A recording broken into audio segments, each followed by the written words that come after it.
अस्सलामुअलैकुम फ्रेंड्स, उम्मीद करता हूँ सभी खैरियत से होंगे। तो आज मैं आपके सामने एसईओ का मुकम्मल तौर पे जो कोर्स लेके आया हूँ, ठीक है। तो उसमें मैं टेक्निकल एसईओ समझाऊंगा। उसके बाद जो टाइप्स हैं एसईओ की, on page SEO, of page SEO और टेक्निकल एसईओ, ठीक है। तो वो सारी की सारी एक्सप्लेन मैं आपको एक मुकम्मल तौर पे कोर्स बनाने वाला हूँ, ठीक है। उसकी प्लेलिस्ट मैं आपको प्रोवाइड कर दूँगा। तो आप उसको मुकम्मल तौर पे देखिए, आप भी समझें कि ये टेक्निकल एसईओ और ऑन पेज एसईओ जो वेबसाइट के रिलेटेड जो एसईओ हैं वो मैं सारी की सारी आपको गाइड करूँगा। तो आज जो टॉपिक है मेरा वो है जी टेक्निकल एसईओ के ऊपर है। वो मैं आपको बताऊंगा कि आप अपनी वेबसाइट की टेक्निकल एसईओ कैसे कर सकते हैं। तो वीडियो को यार फुल वॉच करना। तो चलते हैं अपनी वीडियो की टॉपिक की तरफ। तो मेरी आपसे रिक्वेस्ट है कि अगर आप मेरे चैनल पे न्यू हैं तो प्लीज़ मेरे चैनल को सब्सक्राइब करें और बेल आइकन पर टिक करें, नोटिफिकेशन ऑल पर करें। तो सबसे पहले जो टेक्निकल एसईओ की जो टाइप्स आती हैं वो जी जो आपका जो वेब पेज है, ठीक है। तो वेब पेज की जो स्पीड लिमिट है, टाइम लिमिट है, उसको हमने इंक्रीज़ करना है, ठीक है। फॉर एग्ज़ाम्पल अगर कोई भी यूज़र आता है, वो आपकी साइट को सर्च करता है गूगल के अंदर, तो आपकी सर्च का जो टाइम्स होता है, वेल टाइम, उसको आपने इंक्रीज़ करना है, ठीक है। तो जैसे ये जो मैं अपना एक ब्लॉग ओपन करने वाला हूँ, ठीक है। तो ये देखें, ये क्विकली जो है ना गूगल के अंदर ओपन हो रहा है, ठीक है। तो इस तरह आप भी अपनी साइट की जो है ना वो आपने टाइम लिमिट है उसको इंक्रीज़ करना है, यानी लोड में आपकी साइट को ओपन ना होगा। तो अगर आपकी साइट लोड में ओपन होगी तो वो साइट का आपकी इश्यूज आती हैं, वो आपकी साइट की रैंकिंग डाउन होती है, ठीक है। तो आपकी साइट का स्ट्रक्चर अच्छा होना चाहिए और इसको मोबाइल फ्रेंडली भी आपने करना है। और दूसरी चीज़ कि आपकी साइट का साइट मैप गूगल के अंदर इंडेक्स होना चाहिए, ठीक है। तो साइट टेक्निकल एसईओ में साइट मैप जो है, साइट मैप जो उसकी बहुत हमें चीज़ होती है। और तीसरी चीज़ जो है वो आपको सामने डिस्क्राइब है, जो आप पेज के अंदर रीडायरेक्टिंग करते हैं।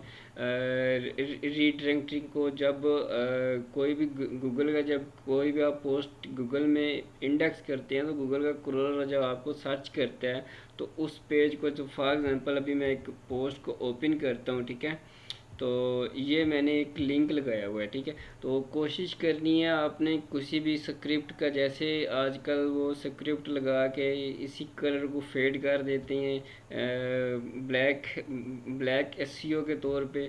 तो वो आपने चीज़ नहीं करनी। जिस तरह का कलर आप मेंशन कर सकती हैं, ब्लू है जी है, जिस तरह ये मैंने एक रेड ऑरेंज टाइप जो कलर जो है सिलेक्ट किया, तो आपने इस तरह की गलतीज नहीं करनी। सिंपल जो ब्लू हो गया, वैसे तो अदरवाइज़ ब्लू ही होता है हर किसी के ऊपर। तो ये जैसे मैंने एक लिंक लगाया हुआ है, तो आपने ये इन चीज़ों को मद्देनज़र रखना है, ठीक है। जो नेक्स्ट हमारी जो आती है जी वो है जी रोबोट टीएसटी। तो रोबोट टीएसटी बेसिकली होती क्या है? रोबोट टीएसटी वो होती है, फॉर एग्जांपल अगर मैं अपनी साइट पे पेजेस को गूगल के अंदर इंडेक्स नहीं करवाना चाहता, ठीक है।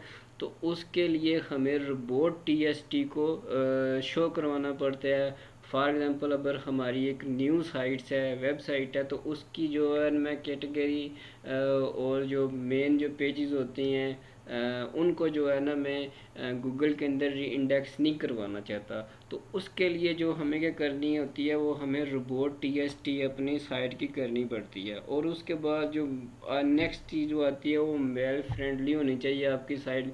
मान लीजिए अगर कोई भी यूज़र अगर मोबाइल से सर्च कर रहा है तो आपकी साइट ऐसी होनी चाहिए कि जो मोबाइल यूज़र आपको क्विकली तौर पे आपको सर्चेज में आए मोबाइल यूज़र, ठीक है। तो ये थी टेक्निकल एसईओ की टाइप्स ही, और भी होगी लेकिन मैंने चंद जो मेन जो एसईओ की टाइप्स होती हैं वो आपके सामने टेक्निकल एसईओ के सामने आपके सामने रखी हैं। तो आपकी साइट के ऊपर हमेशा जब भी यूज़र आए आपने साइट की इस तरह की एसईओ करनी है, जो टेक्निकल एसईओ है, कि आपको आपकी साइट पे कोई यूज़र आता है तो उसको कोई दिक्कत ना हो, बिल्कुल स्मूथ तरीके से, जो जिस तरह ये जो मैं अपनी साइट मैंने ओपन की है, अगेन से ओपन करता हूँ, ठीक है। तो देख लें कि ये क्विकली ओपन हो रही है, ठीक है। तो गूगल के अंदर ये क्विकली ओपन हो रही है। अब इसको मैं सर्च करता हूँ तो ये क्विकली तौर पे ओपन हो रही है। तो इस तरह की साइट का आपके रिजल्ट होने चाहिए। इस तरह की साइट्स को क्या करता है गूगल, गूगल ये करता है इसी साइट को जो है ना, जो जिनकी जो पेजेस और रैंकिंग वगैरह वो तो अलग चीज़ है, लेकिन टेक्निकल एसईओ के अंदर आपकी साइट की जो स्ट्रक्चर है वो इतना बुल्ट होना चाहिए, और कि आपकी साइट की रैंकिंग ऊपर आनी चाहिए। जो मेन चीज़ें जो मैंने 5 चीज़ें आपके सामने 6 चीज़ डिस्क्राइब की हैं, ठीक है।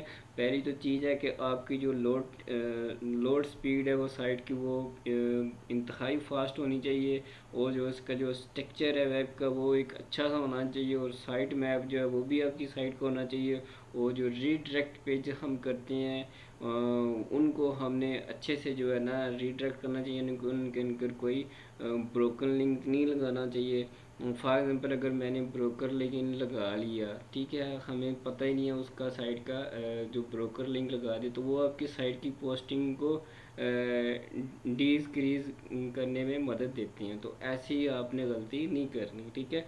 और उसके बाद जो आपकी साइट जो है वो मोबाइल में ओपन हो तो उसके आपने अपनी साइट को मोबाइल फ्रेंडली बनाना है। जो है वो टेक्निकल एसईओ में जो मैंने दी है, ठीक है, वो क्या है, वो है जी रिपोर्ट टीएसटी। तो आप जब भी साइट बनाएं तो अपनी रिपोर्ट टीएसटी लाजमी किया है। तो ये मैंने 5 टाइप जो है 6 टाइप जो है ना आपको बताई हैं टेक्निकल एसईओ की। आपने जब भी साइट बनाए तो आपने इन टेक्निकल एसईओ की टाइप्स को बहुत मद्देनज़र रखना है, ठीक है। तो मिलते हैं न्यू वीडियो में एक नए नए टॉपिक के साथ। तो अल्लाह हाफिज़।